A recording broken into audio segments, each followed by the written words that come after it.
Now, Lady Adriana Beardsley walked across the sweeping veranda of Stokely House on a crisp autumn afternoon. All was extremely peaceful. She handed her brother an unusual-looking rifle with a telescopic sight. Here you are, Conrad. Oh, it looks great. Thank you. You know what you have to do. I'm strictly a one-man shot. You know that, sis. Do I just wing him, or... My dear Conrad, you're demonstrating the rifle. I'm not. Just show me its effectiveness, that's all.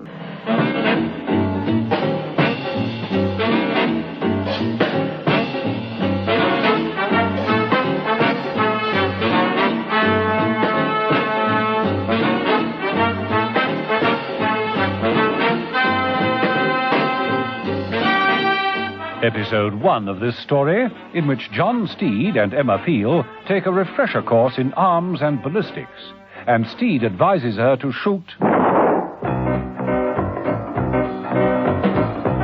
straight from the shoulder. Stokely House can be glimpsed through the trees of its vast and splendid grounds. Its gardens are beautifully kept, with glowing flower beds bordered with clipped hedges, splashing ornamental fountains and well-swept gravel paths. Across the smooth lawns, the proud peacocks cry their harsh, strident calls to the grey sky. Crouched in the shelter of a clump of flowering shrubs was a young man in his early 20s. He carried a rifle held at the ready. Using every available piece of cover, he scanned the garden carefully. There was no sign of the man, Conrad. A peacock screamed again. The man wheeled round. Beads of perspiration trickled down the side of his face. He stumbled. About 50 yards away, Conrad heard the noise. He moved forward silently, saw the man, and a thin smile of triumph broke over his face. He stooped and picked up an egg-shaped stone from the base of a wall. He pitched it effortlessly into a clump of bushes to the right of the man.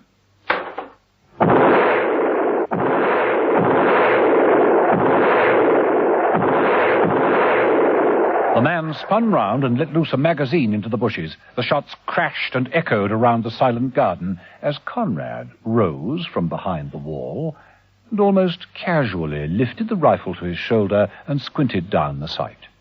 He fired. As Conrad turned away from the dead man, the silence of the garden was broken by light clapping.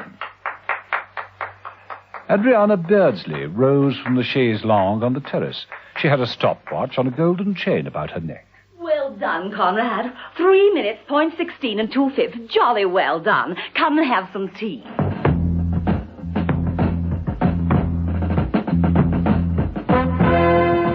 Adriana Beardsley and Conrad weren't the only ones to be taking an interest in firearms that afternoon. John Steed's London Mews home looked like an armory. Guns were lying or propped up all over the place. Rifles, revolvers, Stens, submachine guns. A lot. Exactly, Mrs. Peel. Thought we'd do a refresher course in arms. Must keep our knowledge up to date, you know. Any particular reason, Steed? I mean, you're not thinking of trying all this lot out on anyone we know. Not at the moment. Let's see how much you know. Steed picked up a squat automatic. This is a Zagami, new Italian. Quite effective at close quarters. Looks it. I've never fired one of those. Know this one? Mather .38, 9mm automatic, kicks to the right. Very good. And this?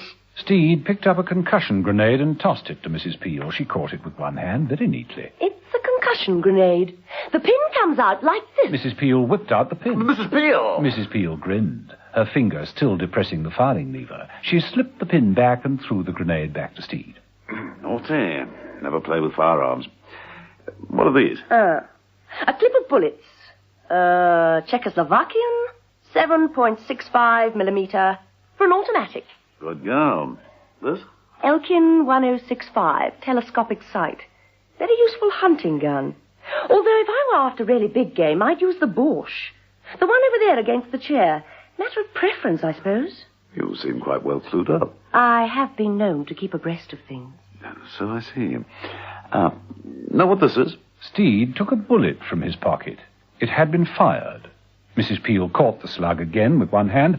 She examined it, a frown of disappointment creasing her forehead. You've got me this time, Steed. Sorry, I don't know. Oh, don't let it bother you. Well, what is it? I don't know either. Well, that's an admission. I've got an idea it's from a new type of rifle still on the restricted list. Where on earth did you get it, Steed? Oh, out of a body. Ooh, whose? Again, I don't know. No identification. Very difficult. Male, early 20s, cased in concrete. Somebody making sure of things. Quite. It was dredged out of a gravel pit in Hampshire. Might never have been found. Bit of luck, really. No, not for him, poor fellow. This should be easy enough to check on, though, shouldn't it? Well, I was hoping you'd think so. You've got the job. The ballistics centre at Shrivenham is expecting you. I've warned them you'd be calling. I thought there was something practical behind this gun check. Why don't you want to? Oh, I'd love to, but I'm busy. I must call an old school friend. How nice for you. Who is up to no good. Oh. When you get back, we'll go down to the rifle range. Your theory on the arms here is pretty good. We'll see how good you are in practice. You in a betting mood, Steed? Because you're going to lose. No kidding. See you.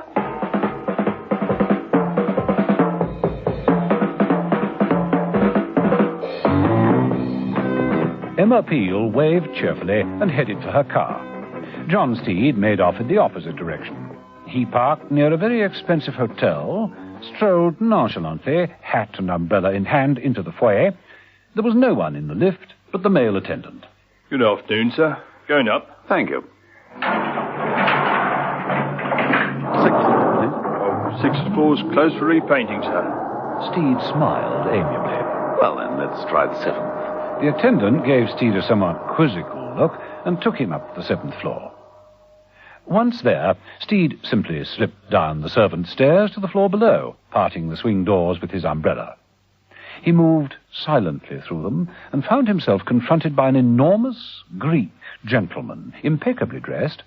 Steed advanced and said, Good afternoon, I have an appointment. The enormous Greek gentleman advanced and said, An appointment with Colonel Aristides. The Greek, whose name was Giles, shot out a hand for Steed's throat. Steed sidestepped, caught the arm in a lock, propelled him to the swing door, and kicked it open. In the corridor, he hit Giles sharply over the head with his umbrella and threw him at the far wall. Incoherent to the last. Steed turned, made his way back into the hotel's 6th floor, selected the door of the far suite, and knocked with his umbrella. Come in. John Steed. The man was sitting behind the desk, holding a pistol across the blotting pad. Steed found himself looking down the barrel. I'm beginning to think the 6th floor doesn't welcome visitors. Hello, Colonel Aristides. Steed, my dear Steed, come in. Oh, thank you. Welcome to swinging London, Colonel. Put that ridiculous gun back in the drawer and tell me exactly what you're doing here. Is that an order, Steed? As your senior school captain, yes, of course. Well, put like that, how can I refuse? Come in. Take a seat. We have a great deal to talk about, haven't we?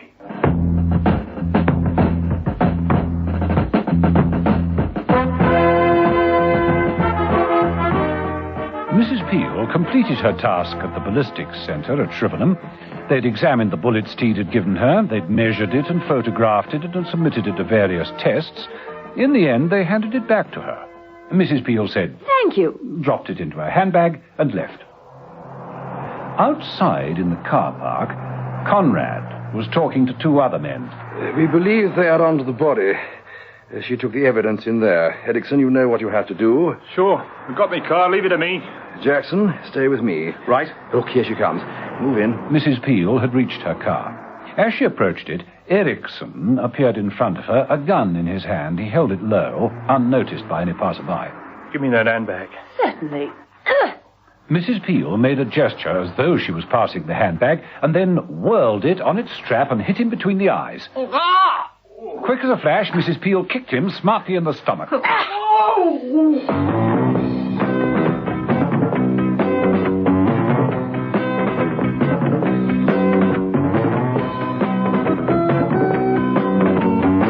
Kicks like a mule and moves like lightning, does our Mrs. Peel. She made for her car, climbed in, started, reversed, and was, in a matter of seconds, heading for the exit from the car park. Conrad, in his car, made after her, heading to cut her off. Got to get her. But Mrs. Peel was thinking ahead, as always. She appreciated that she had a double enemy. At the ramp to the exit, she stopped, reversed, and tore down to the entrance.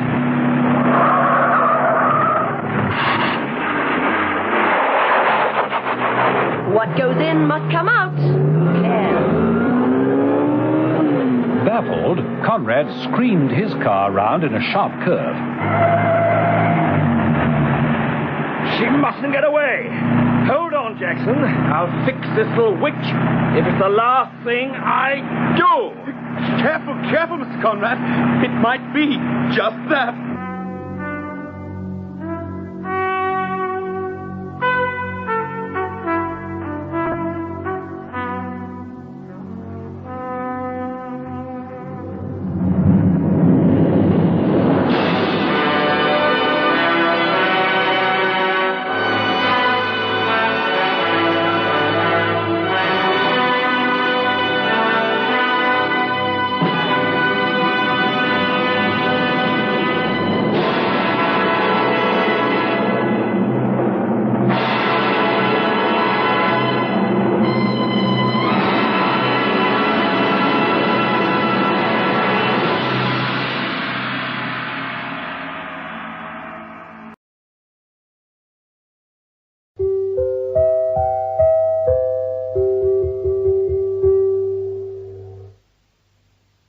Now, There she goes.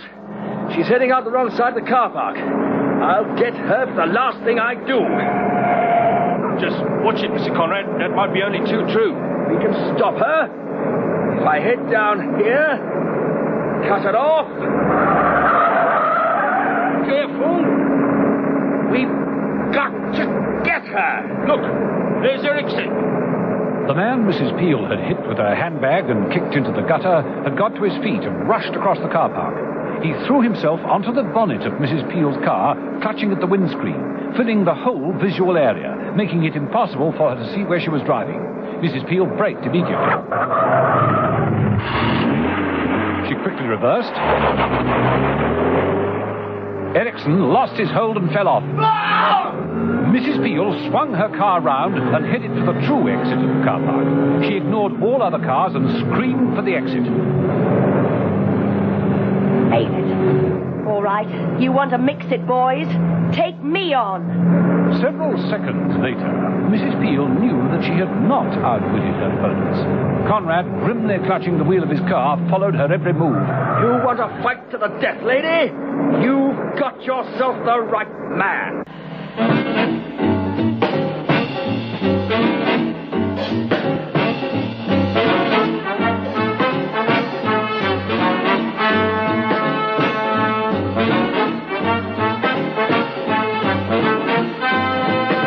Episode 2 of this story, in which John Steed investigates the activities of an old school friend, and Emma Peel proves to him that as far as all types of small armaments are concerned, she can shoot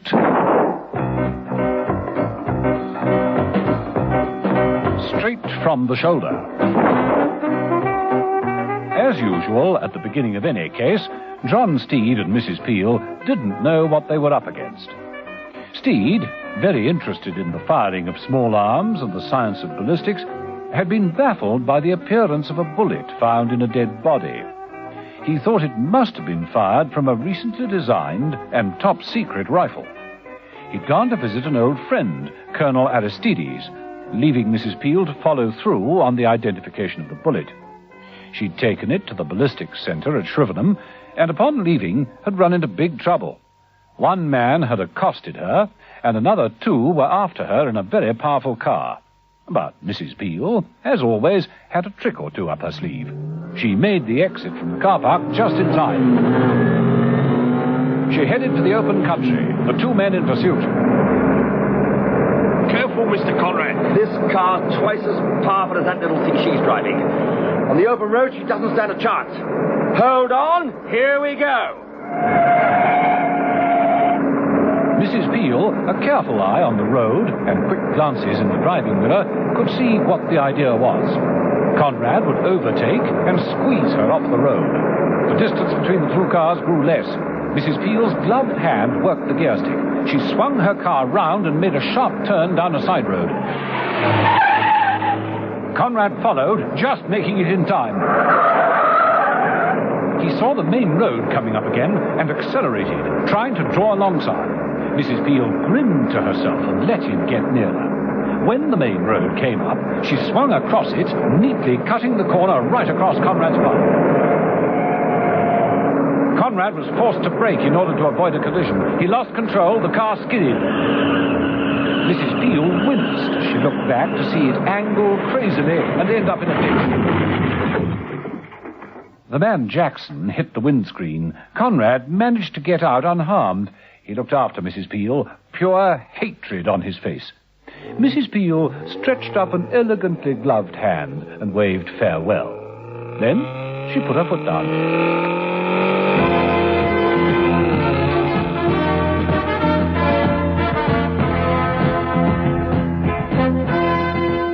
A short while after that, she joined John Steed at the rifle range.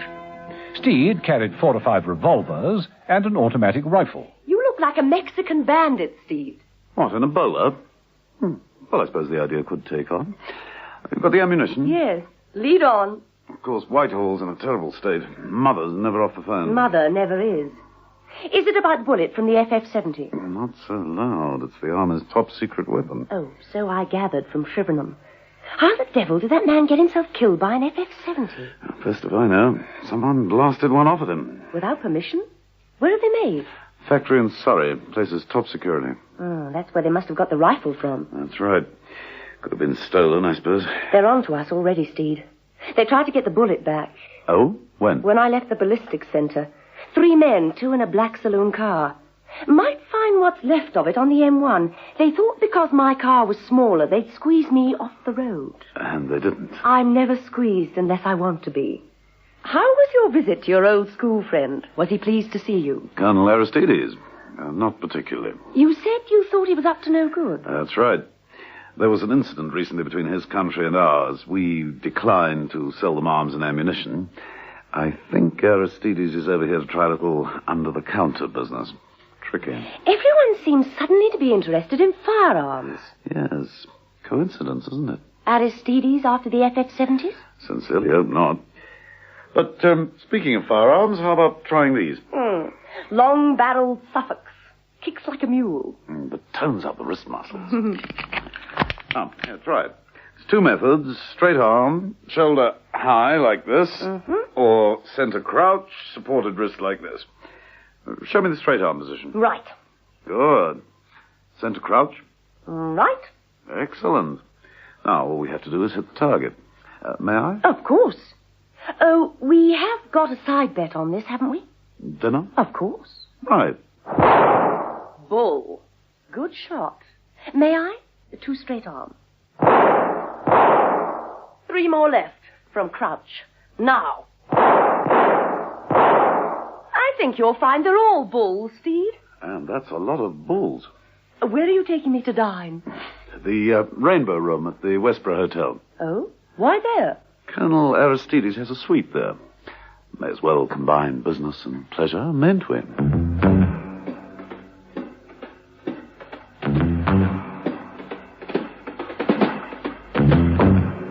Steed would have been very interested if he could have looked into the Colonel's suite later that day, for he had visitors. Adriana Beardsley and Conrad sat eyeing the large, dumb-mute Giles. Is he to be trusted? Are your own companions always to be trusted? Conrad is very close to me. And Giles cannot talk, even if he wanted to. Good. Oh, I'm glad you returned to England in the autumn, Colonel. I think it's the loveliest season. Stately House will be at its best for you. The shooting's magnificent, of course. Of course. There are a lot of good weapons on the free market these days. All either second-hand or obsolete. Do you think we might have a window open? I find town so stifling. Conrad? Of course. What is your best, Lady Beardsley?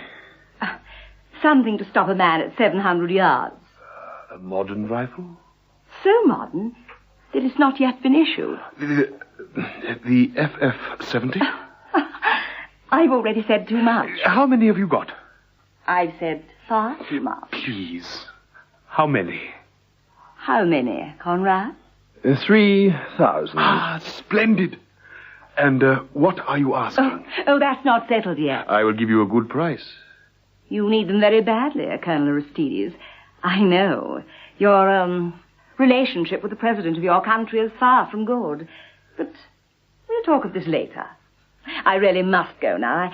I promised to feed the peacocks at Stokely myself tonight. Let me see you downstairs. Oh, how kind, Colonel. The Colonel showed Lady Beardsley out.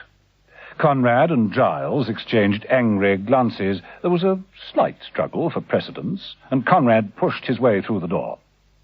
Down in the hotel lobby, Mrs. Peel sat reading the evening paper, at least giving the appearance of reading the paper. When Lady Beardsley's party moved out of the lifts, she whispered to Steed. That young man following up the party. With Aristides, you mean? What about him? He was the dangerous driver of earlier on. Ah, that confirms it. They're all in it together. The Colonel must be after the FF-70. I'm going to check up on his holiday itinerary. You sticking around? I'm still waiting for dinner. Won't be long. Oh, Mrs. Peel, don't look now, but your newspaper is upside down. It wasn't, of course. Mrs. Peel showed the tip of a pink tongue in Steed's direction, and getting up, wandered off in the direction of the street. Lady Beardsley's limousine was waiting at the curb. I believe your president has only 50 ex-Indian Army rifles, Colonel. Inaccurate at 10 yards. And likely to blow up in your face, Lady Beardsley. That shouldn't be hard to beat. Thank you, Conrad. Will you drive? Of course. Only... What is it? Something wrong? Conrad, who had been about to open the door, saw Mrs. Peel's reflection in one of the rear mirrors on the car's wing. Mrs. Peel sensed this and re-entered the hotel. Too late, Mrs. Peel. That girl's in the hotel. Girl? What girl? The one who collected the bullet and got away in that car. What a busy little beast she is. Shall I go back? No. No, Conrad. She's found us once. She'll no doubt find us again. Let her come to us. And when she does, well, you'll know how to deal with her, won't you? A nice young woman dying will be a change, won't it? Goodbye, Colonel. We shall expect you at Stokely House in the morning. Until then.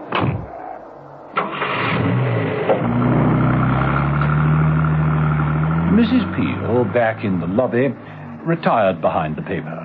Aristides and his henchman Giles appeared and headed for the lifts. Mrs. Peel looked at her watch. You'd better get a move on, Steed, or you're going to get caught red-handed.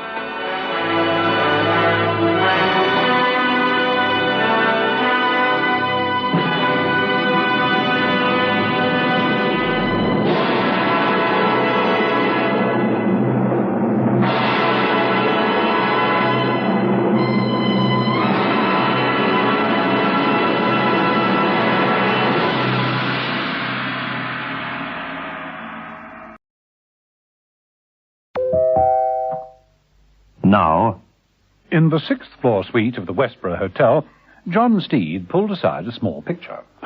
They still put wall safes behind pictures. Shockingly unoriginal. Well? Steed shot his cuffs with a deliberately exaggerated movement of his elbows, flexed his fingers, and pressed his ear to the dial of the safe. Piece of cake. Nothing to it. The safe door swung open. Steed reached inside and found banknotes, bundles of them. He counted them swiftly, grinned, replaced them neatly, closed the safe, replaced the picture, and made to leave the room. A slight noise came from the window, which was open. The curtains billowed out. From under the curtains poked a pair of man's highly polished shoes and a couple of inches of trouser leg. Steed froze in his tracks. Caught in the act, Steed.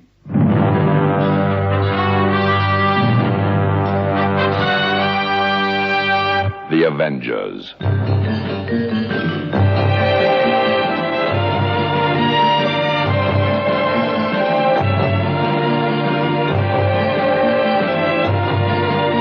John Steed and Emma Peel, The Avengers.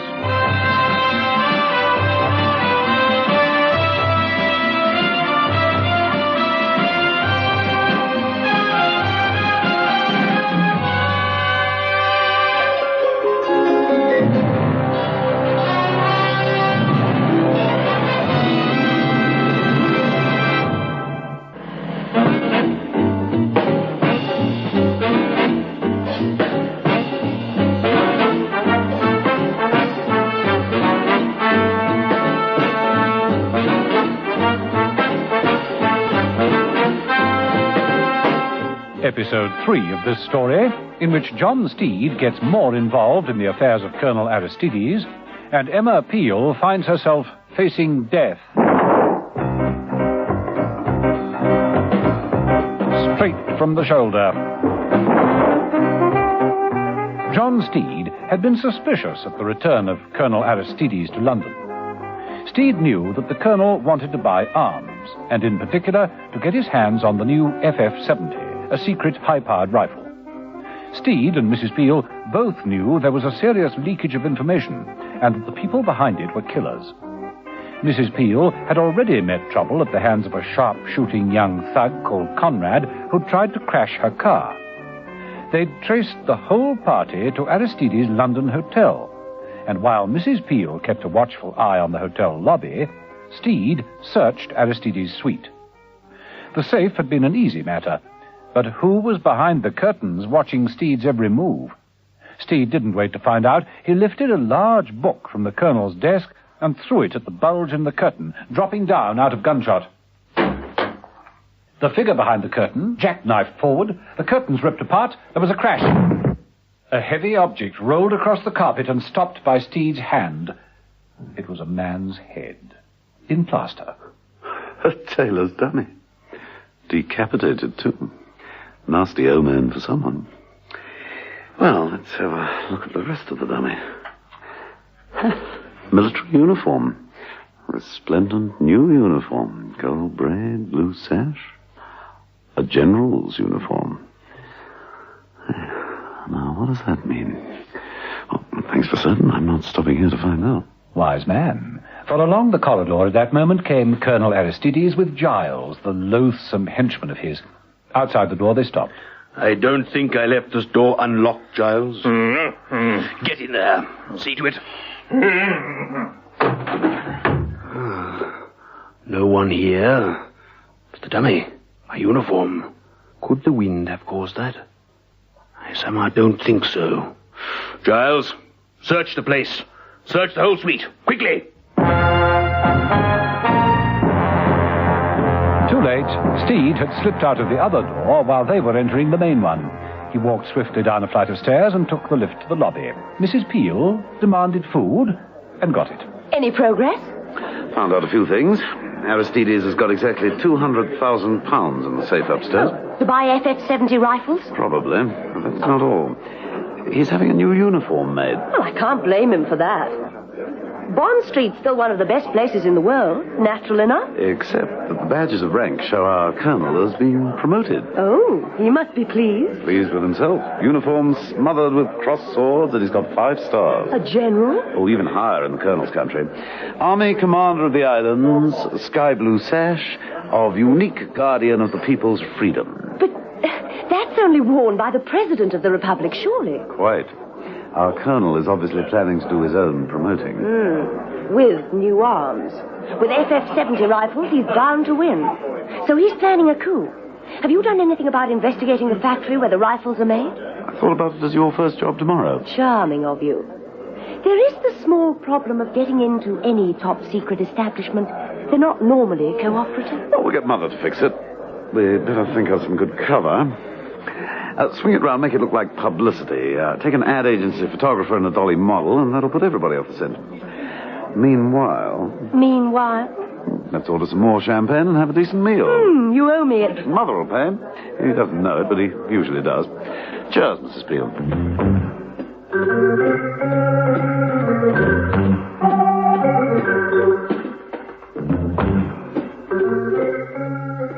And that was how Mrs. Peel came to arrive at the factory of Thrupp and Withenshaw the next morning. Is this the place? That's right. Absolutely no admittance without authorization. Oh, gosh, what an assignment. Passes, please. Here you are, all in order. Mrs. Peel drove through and parked her car alongside a pile of packing cases. The two advertising people climbed out. Oh, darling, I can't model here. Mrs. Peel walked across to an open warehouse. A burly man with a checking sheet in his hand came over and demanded... Now, look here. What the devil's going on? Publicity. I have full authority. I don't care what authority you've got. It's from the ministry, Mr... Paxton. I'm in charge of distribution. Good. Then you can let me have an assortment of rifles. This has got the minister's signature on it, as you can see. Anything in those cases will do. No, and not those. They're already checked. I'll find you something. Wait there. Paxton moved off into the shed. He hadn't gone far when Conrad stepped out of the shadows. Hurry it up, Paxton. We're leaving in 5 minutes. You can't take the crates. It's all too risky. Look, we need the assignment, Paxton, like you need this money. Conrad thrust a hefty envelope at Paxton, who grabbed it eagerly. Yeah, you could load up tomorrow. I could change shifts so that you'll be all right. We need the stuff now. But there's something fishy going on. 2 birds have just arrived, and a fellow with a camera. They're taking photographs. If they get a shot of us together... Which 2 girls? There, outside the shed. You see them? Get up on the case, Lydia. And remember, make it fluid. I'll try my best to make a Welsh part, really. It's that one again. Fluid. One with a car. All right, you can go take care of things, Paxton. The van's all ready. 2 of my men are waiting for the signal. I'll attend to this girl, and it'll be a pleasure.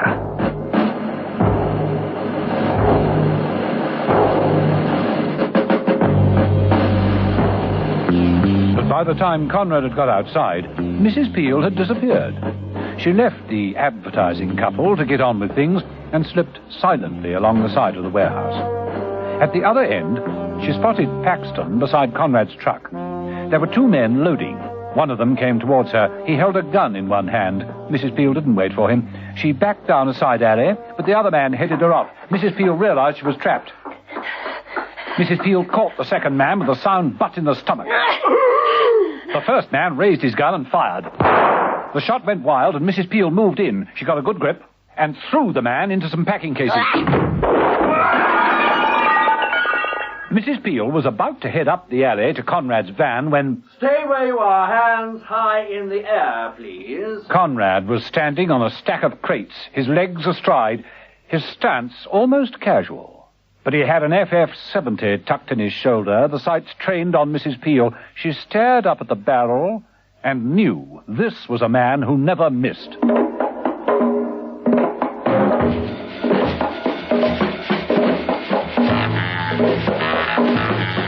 While Mrs. Peel was experiencing all this excitement, John Steed went back yet again to the Westborough Hotel. This time, he called Colonel Aristides first and was shown into the suite by the surly-looking Giles. Morning, Giles. Top of the morning to you. Giles' scowl deepened. He went to take Steed's bowler and umbrella. No, I'll hold on to these. Never know when one might want them, you know. Morning there. Morning, Steed. Have you come to show me the sights of London? Not exactly, General. Just as well. I'm off down into the country for a few days. What is all this, general stuff? My rank is not all that exalted. Well then, I'm anticipating events, Colonel. Congratulations would probably be out of order at this stage. Don't be vague, Steed. Out with it, my old friend. We've always been frank with each other. Invariably so, yes. So please, speak your mind. Well, my tailor would have a fit if I asked him to put a blue sash and all that scrambled egg over my uniform. I see. But surely you're not here to talk of clothes. Come on, old chap. You can tell me. Are you short of a little ready change, or maybe you're temporarily between jobs? No. As a matter of fact, I've just taken a new job. I thought I'd call round and tell you about it. And what job is it? Sort of buying agent. Buying what? Same as you, Colonel. Guns. But mine are for your president. He's a bit worried that the coup d'etat season is fast approaching. He wants to get ready for it. As I had the honor to help him gain the presidency, you remember, Colonel, that was when we first met again after school?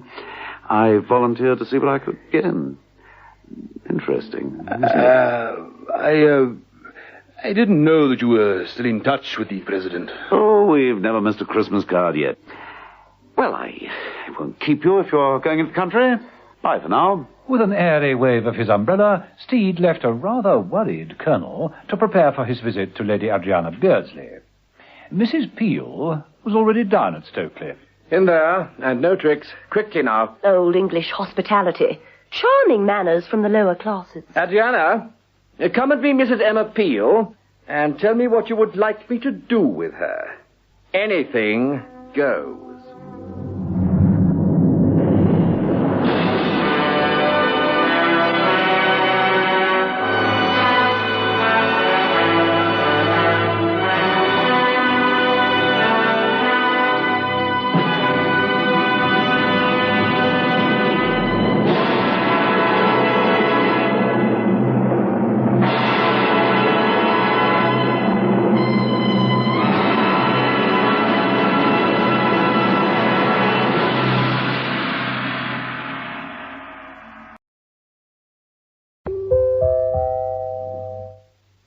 Now, Mrs. Peel liked the country.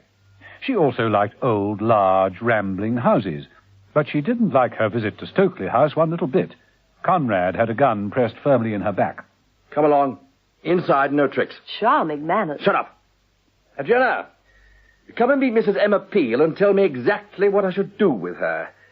Anything goes. Good day, Mrs. Peel. I'm sorry, but I really haven't much time to bother with you at the moment.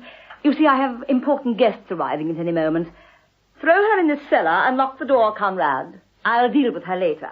Hurry now. That's a good boy.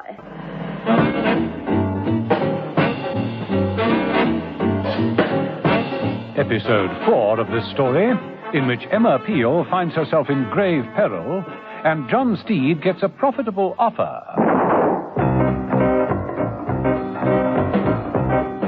Straight from the shoulder.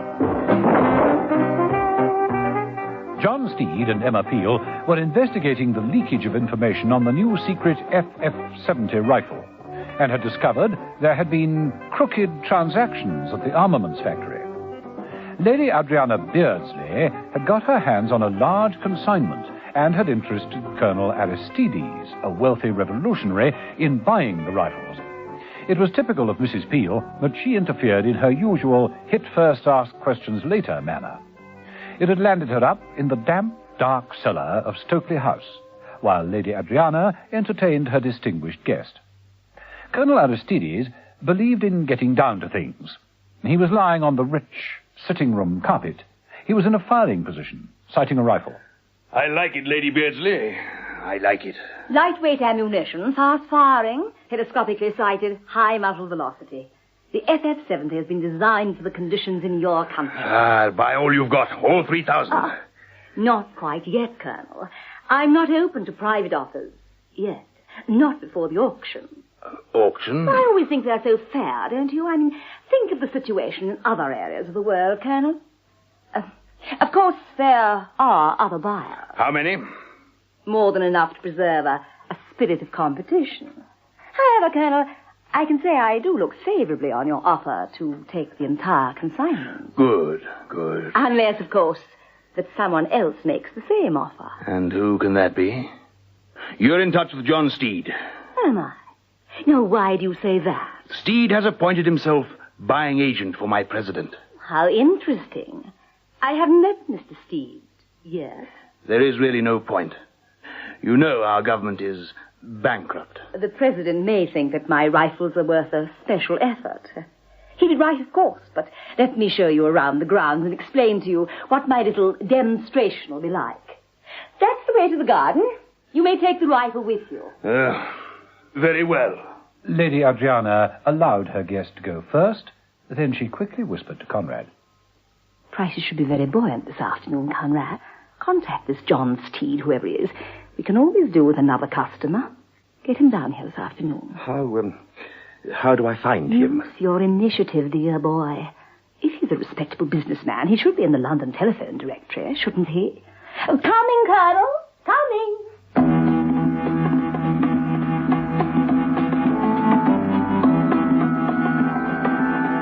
Mrs. Peel spent a miserable morning. John Steed quite a pleasant one. He'd readily agreed to meeting Lady Beardsley and enjoyed the drive in the crisp morning air. As he turned into the driveway of Stokely House, the Colonel, with the inevitable Giles, was practicing some golfing shots on the lawn. It really is the most outrageous thing, Giles. I consider Steed's behavior to be most ungentlemanly. Taking a commission to buy arms for the president is a betrayal of friendship. I agree. It's most unsporting. If both sides have arms, it isn't a coup d'etat. It's a war.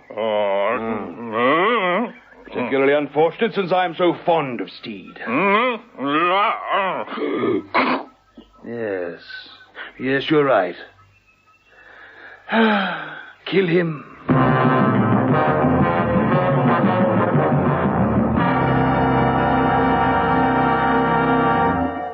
Steed, unaware of this sudden decision on the part of his old friend, arrived in a chill.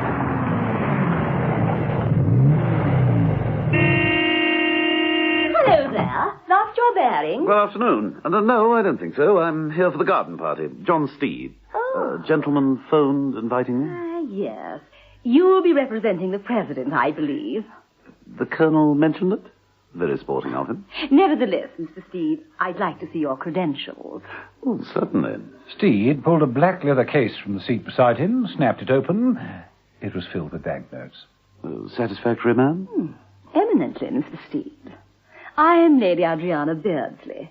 Park your car round the back and join the others. Delighted. Tea on the terrace in 10 minutes. So glad you could come. Beardsley? Rings a bell. Ah, well. Steed started his car and drove it round the back, reversing expertly and parking it alongside a fleet of cars. Several of them were flying ambassadorial pennants. Steed was rather amused by this, and walking with his black case back to the house, he stopped to examine one on a Rolls-Royce. As he did so, the man Giles loomed out of the bushes. He raised a long pistol with a silencer attached. His trigger finger began to squeeze slowly. The shot thudded out. Metal was ripped on the radiator. Steed ducked and rolled beneath the car. Steed, on the ground, drew his own gun like lightning. But before he could even get his bearings, another shot rang out. Conrad approached casually, rifle under his arm. I'm much obliged to you. Conrad bent over Giles and took the gun from his dead hand. Standard Mark 7, 7.65 millimeter, 1616 silencer. You're an authority? I suppose so. No stopping power. Had to get rid of this oaf. Never liked him. Besides, Adriana believed in a spirit of cooperation. Very enlightened of her. Shall we go in? You can meet the others. This way.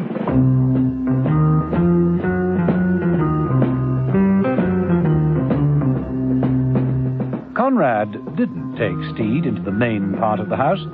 Had they ventured near the drawing room, they would have met Mrs. Peel. You've been extremely troublesome. Me? I'm always as good as gold. I'm left with one man short for this afternoon due to your tedious ways of the armament factory. One man completely out of action. Oh, I'm sure you can rustle up a few more.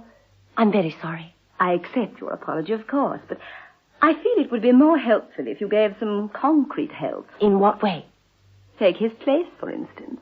Well, I don't really see how I could. With your skills, Mrs. Peel, and your strong instinct for survival, I think you might give us a very good run for our money. The demonstration will be competitive, and may the best man or woman win. I do trust you are a reasonable shot, Mrs. Peel. I have been known to hit a target in my time. Splendid. It'll be arranged in couples.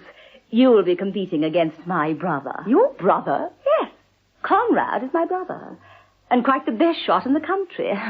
Should be interesting for both of us, shouldn't it?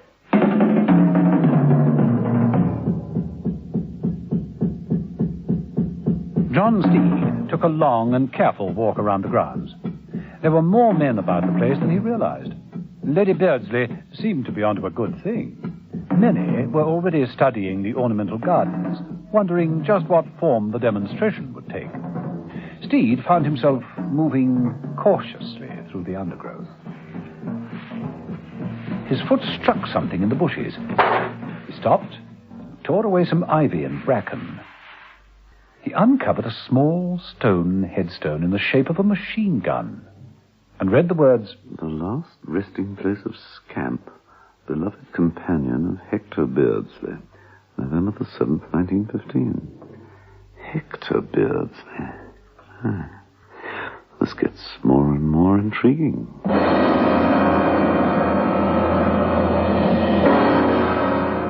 Coming back to the house, Steed met the Colonel. He greeted him as affably as always.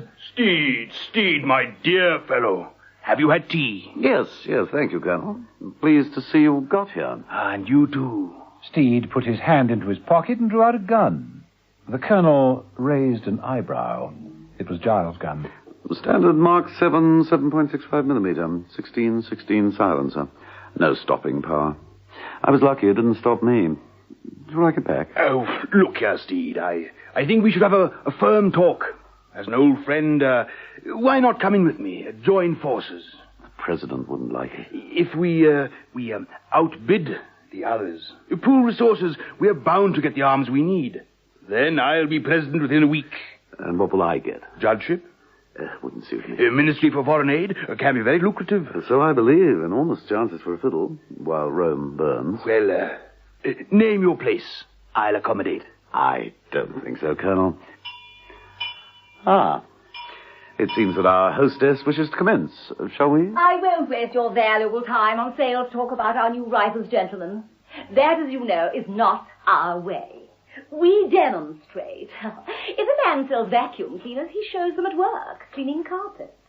We sell weapons, and there's only one way to demonstrate their efficiency. The infantryman functions under conditions quite unlike those found on a rifle range. He's often hot, near exhaustion when the time comes to kill. So, gentlemen, our first of several demonstrations. The SS-70 in use under stress. Jackson? Erickson? The two men who had originally tried to kill Mrs. Peel stepped forward.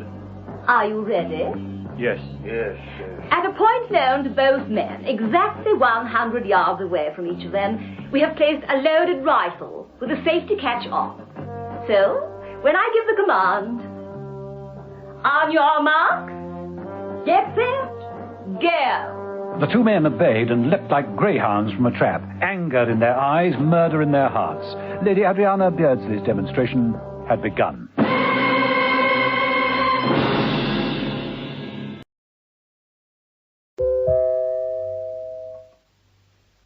Lady Adriana Beardsley had planned one of the most bizarre garden parties in history.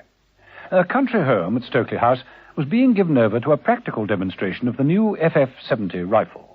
Several couples had been allocated to prove the effectiveness of this secret weapon. Lady Adriana herself gave the starting orders. Are you ready? Yes. At a point known to each of the two men, exactly 100 yards away from each other, we've placed a loaded rifle. The safety catch is off. So when I give the command, on your mark, get set, go.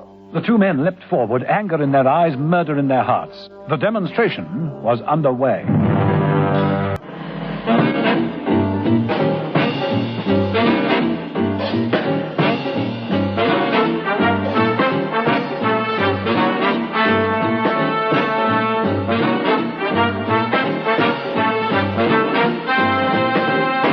Episode 5 of this story, in which John Steed fails in his bid to outwit Colonel Aristides, and Mrs. Peel faces the marksmanship of Conrad Beardsley, who aims to kill...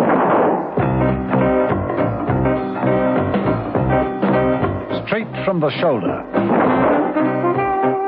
Mrs. Peel had found herself in some tough spots in her time, but this was one of the most dangerous yet. She knew that Conrad was a psychopathic killer. He'd already tried to murder her, and now it was going to be made legal in the demonstration of the FF-70. She was placed with the competitors, unable to communicate with John Steed, who stood on the terrace with Adriana Beardsley, Colonel Aristides, and other interested revolutionaries. Sooner or later, she was going to have to go out there into those beautiful grounds and be hunted down, pitting her wits and skill against one of the world's top marksmen. In the meantime, she watched with growing horror as the two men rushed for their respective guns. Jackson was making slightly better time. He leapt over flower beds, circled the fountains. Erickson, in the other direction, found his rifle leaning up against a tree. He slithered to a stop and tripped. The slip gave Jackson that split second of time that he needed. He whipped his rifle up to his shoulder and sent a blast across the grounds. Erickson fell where he stood. Very good. Good shot. Steed turned to the colonel. Recruitment must have its problems for this kind of thing. These men are mercenaries. They aren't playing games. Are they all volunteers? They do get a short-term contract. If they get away with it, and naturally they all believe they will, they can retire with a packet of money at the age of 22 or 3. They think the risk is worth it. The precarious lives some youngsters will lead. No, they are prepared to take the chances. All except Conrad, of course. Oh? And what's his attitude? Oh, he does it because he likes it. Between you and me, Steed, I think Conrad's just a little, strange in the head. Only Conrad? What about Lady Adriana? She spoils him, you know. She's never been able to refuse her brother anything. Not even blood sports? Jackson has a glass of champagne. Aren't you going to congratulate him, Steed? Are you impressed by the demonstration? You should try it on tour. Belfast, perhaps? Aren't you bidding? I think so. I'm afraid Steed has decided against doing the gentlemanly thing. You mean he won't join you in an attempt to overthrow the precedent? Afraid not. I even promised him the Ministry of Foreign Aid. And he turned it down. Oh. He must be a man of integrity. You never know with Steed. You just never know. Good shot. The next pair have shown us a straight-firing duel. I think the final fight should be most interesting. We have a guest. Excuse me, I must make an announcement. Lady Beardsley moved off to address her guests. Steed, noticing Mrs. Peel being led out, pushed forward with interest. Gentlemen, the set piece of the afternoon, my chief demonstrator, and the guest. Now, your forces, gentlemen, from necessity, have often to rely on manpower, which is, with respect, not always in the highest state of training. Very often, in the forces of a coup d'etat, you use women. By happy accident, my brother and I are now able to show you that FF-70 can be easily handled by a woman. Mrs. Peel, forward, please. Conrad? I've been looking forward to this moment, Mrs. Peel. There's no magazine in my rifle. Your magazine, Mrs. Peel, is down there, on your left. Mrs. Peel squinted down into the garden and the stone wall. Ready? Begin. Mrs. Peel needed no second bidding. She charged forward with her rifle, whipped over the wall, grabbing the magazine as she did so. On the safety of the other side, she clipped it into the rifle and fell into the protection of a flower bed. Lady Beardsley, I think we've seen enough of this. I'm convinced. I'm a busy man. You interested in talking money? Hi, Mr. Steed. You wish to call it off? Can continue your game some other time. Let's talk money now, or I'm not interested in the sale. Oh, very well. I am sorry, gentlemen. Stay where you are, Mrs. Peel. Conrad, the demonstration is halted. Temporarily. Please return to the house. Look here, it's nothing to do with Steed. I like to please all my customers. We'll have the auction now, and whoever bids highest gets the rifles. And the demonstration, if he wants. That's not fair. I've made up my mind. The winner gets the gun. And Mrs. Peel.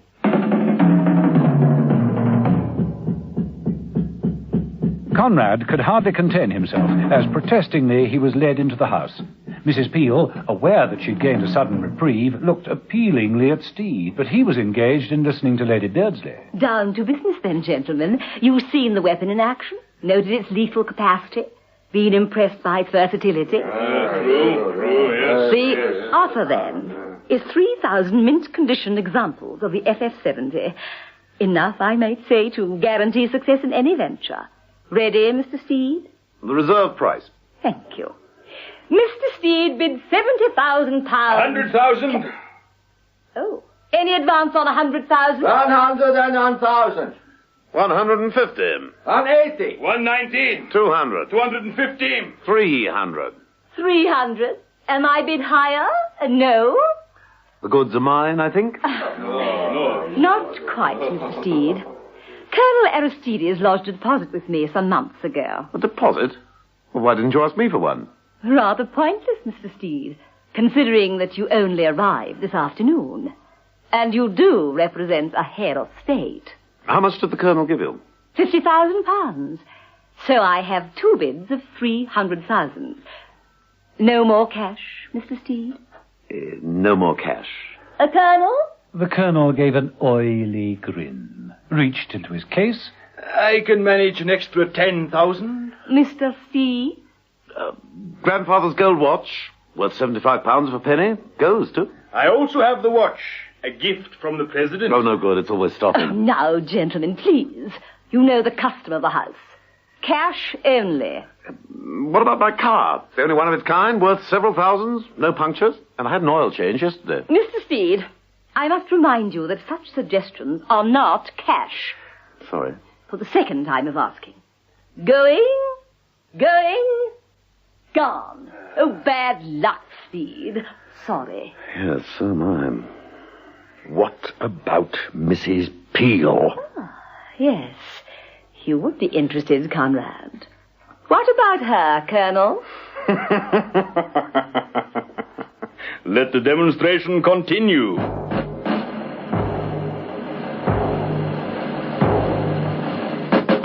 On the terrace, some time later, the atmosphere was tense and everything was silent. Adriana was as radiant as ever. She should be, having gained all that money.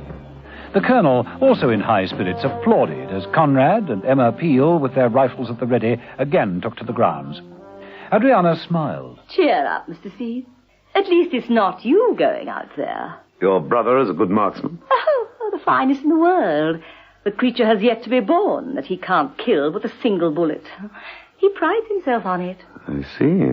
Steed was privately thinking that he'd like to have a go at Conrad himself, but his attention was distracted by Adriana's call. On your marks, get set, go. Conrad made towards the wood, Mrs. Peel to the garden.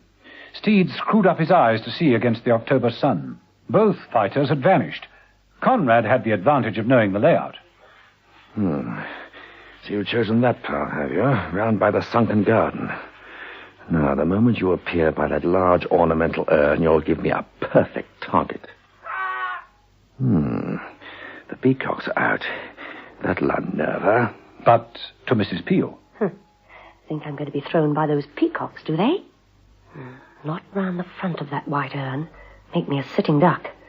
No, the other way round. Setting sun behind me.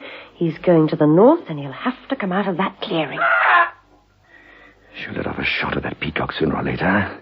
Let's try the old trick of throwing a stone by the urn. Now.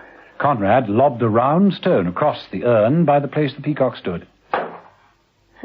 Silly trick. I'm not falling for that one. Conrad, so sure that Mrs. Peel was hidden in the shrubbery by the urn, broke cover fast. Mrs. Peel fired from the shoulder. So I was right. You are there. Mrs. Peel broke cover before he could fire and tore across the lawn, firing from the hip. Here goes. Mrs. Peel stood still. Conrad sighted the rifle and fired. Mrs. Peel threw up her hands, her body jerking forward. The rifle flew forward and crashed into the shrubbery. She lay still. Very good indeed. Bravo. Very good. Steed looked across at Mrs. Peel's motionless body. The crowd swarmed around Conrad to congratulate him on the kill. Out on the lawn, Mrs. Peel slowly opened one eye and then closed it again quickly. Smart girl.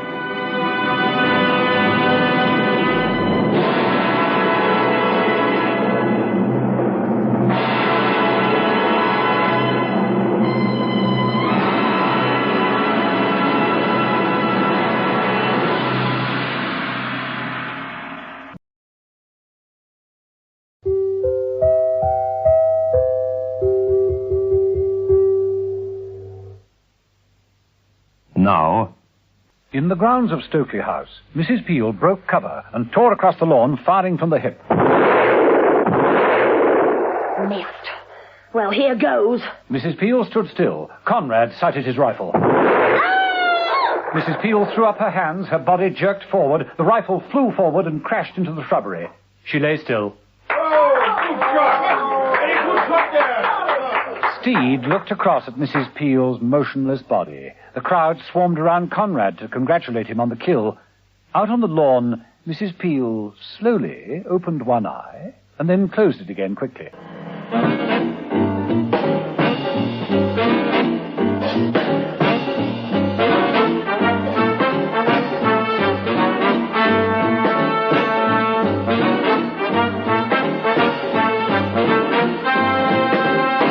Episode 6, the final episode of this story, in which John Steed and Emma Peel join forces to defeat Adriana Beardsley and her brother Conrad and fight it out straight from the shoulder.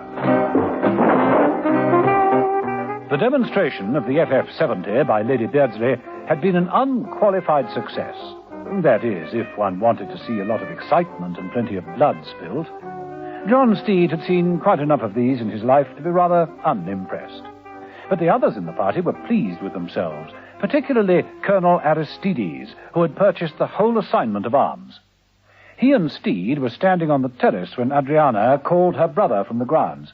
Congratulations, Conrad. A splendid shot. Come here, dear boy. Come and have a glass of champagne. Conrad gave Steed a triumphant smile and was about to push by him when Steed grabbed the rifle. Excuse me. An awesome weapon. Steed swung the rifle to his shoulder and squinted down the telescopic sights. He focused on the still form of Mrs. Peel. Mrs. Peel winked. Steed, with no expression on his face, returned the gun. Fully automatic, but no first pressure on the trigger. Dangerous unless you know what you're doing. But I do, Mr. Steed. Oh, yes. No one is in any doubt about that. Come on, Steed. Going so soon, Steed? I'm afraid so. I really must be getting along. Goodbye. Look, Steed, I know you'll accept defeat in the right spirit. We, old Etonians, sentimentalists to the last man and all that, but no hard feelings, I hope. All in the game? That it, Colonel? But of course, that's right. The game's the thing.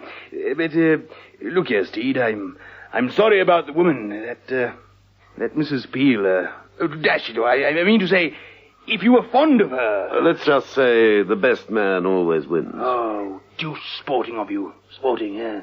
I always say we spend our lives living what we learned on the playing fields. Dirty work in the scrub. It gives me a lot of leeway. Bye, Colonel, for the moment. Some while later, Conrad insisted on taking Colonel Aristides round the grounds. He deliberately crossed the lawns to the place where he'd shot and dropped Mrs. Peel. She wasn't there. But she was here.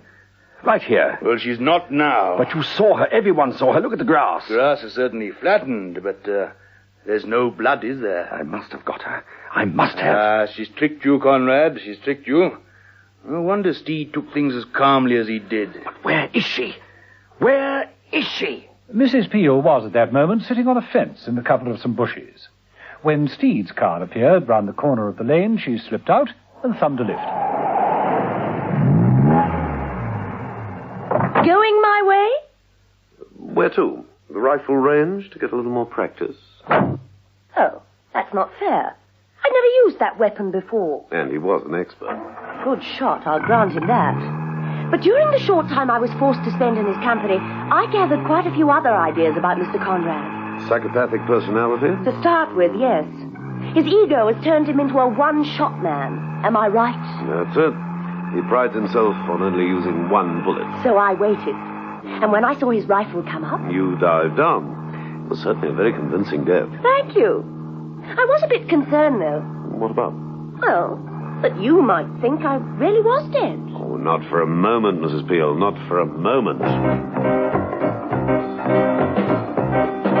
Lady Adriana Beardsley was in the main drawing room of Stokely House, seated at her secretaire, busily counting out Colonel Aristides' pile of money, when the door burst open. Oh, what is it? What is the matter, Conrad? The woman, Mrs. Peel, she's gone.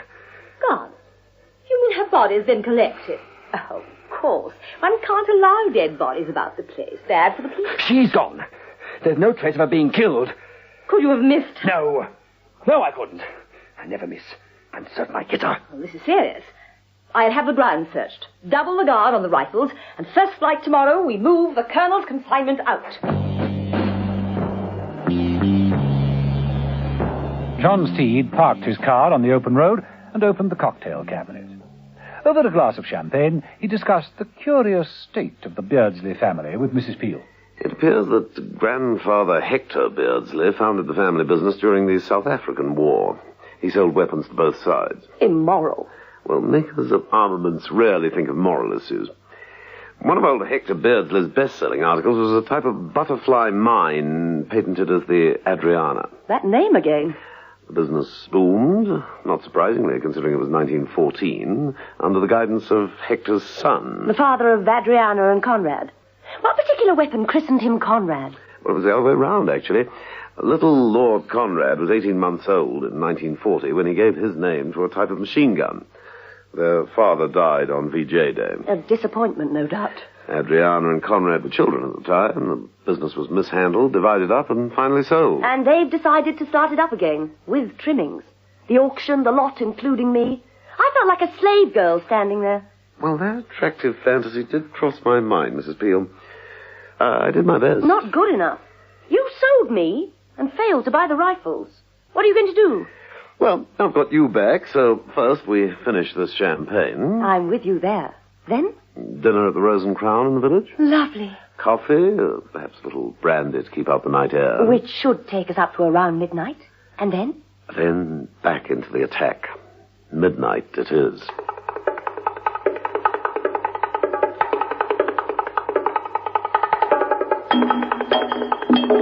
At midnight, the moonlight was streaming across the silent gardens.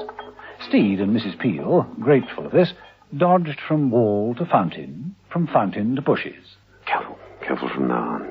Bound to be guards somewhere. Right. I think the arms are in a hut in the trees. Shh. There. By the wire. It's one of the men. Jackson, I think. Yes. And there's the hut. Get him. Right. Mrs. Peel wriggled her way through the undergrowth and under the wire. She whistled an obvious fake bird call. Jackson wheeled round, made directly for where Mrs. Peel was crouching. Mrs. Peel said, "Boo to you too," and chopped him. Steed joined her on the other side of the wire, and they made their way towards the hut. It was padlocked. Steed slipped his umbrella into the clasp and twisted. No opposition so far. Over here, Steed. Boxes. 3,000 FF-70s. That's right. And 808 plastic explosives. Let's take a look in here. Steed used the steel rim of his bowler to prise open a small crate. I was right. Look, a long coil of black fuse wire and a box of detonators. Now the temptation is just too great. I'm with you, Steed. Let's fix it. Colonel Aristides can say goodbye to his rifles and his revolution. And not to mention his uniform. Well, now, when you put it like that, we are really doing him a favor. Come on, give me a hand with the case. But Conrad Beardsley, worried about the disappearance of Emma Peel, was still prowling the grounds. He came across the unconscious form of Jackson and advanced to the hut, just as Steed and Mrs. Peel had completed their tasks. There, that's fixed it, I think. We are taking matters into our own hands. We should try the official approach through the ministry. At this time of night? No one would take us seriously.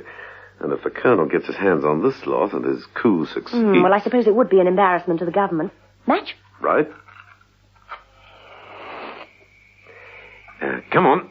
Oh, just a moment. Force of habit. Steed removed his bowler, stuck it on the end of his umbrella, and pushed it out of the doorway into the moonlight. You know, that's the first time it's ever paid off. Conrad! I can see him from the window. Right, Mrs. Peel, it's all yours. Keep him busy. Pleasure. Mrs. Peel grabbed a rifle, crawled through the window, and a few seconds later, Steed heard...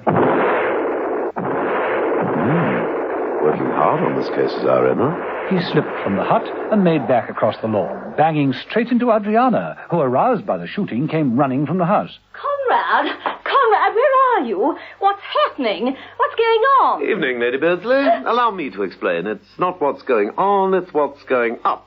3,000 of the finest rifles that are ever likely to be used in a coup d'etat. Steed, how dare you? I'll kill you. Kill you. Spoken like a true Beardsley. Mrs. Peel's shooting had improved. A few minutes later, she met up with Steed and Lady Beardsley, who was still proving difficult. Conrad, save the rifle! Mrs. Peel, as you seem to be doing all the work, would you mind... I refuse. Nicely thrown. Where's her brother? I got him in the shoulder, and... The fool! He's going back into the hut! Come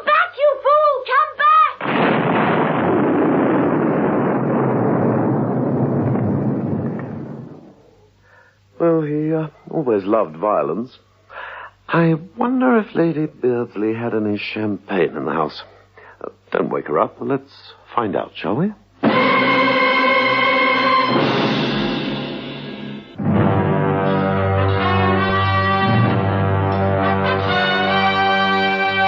The Avengers.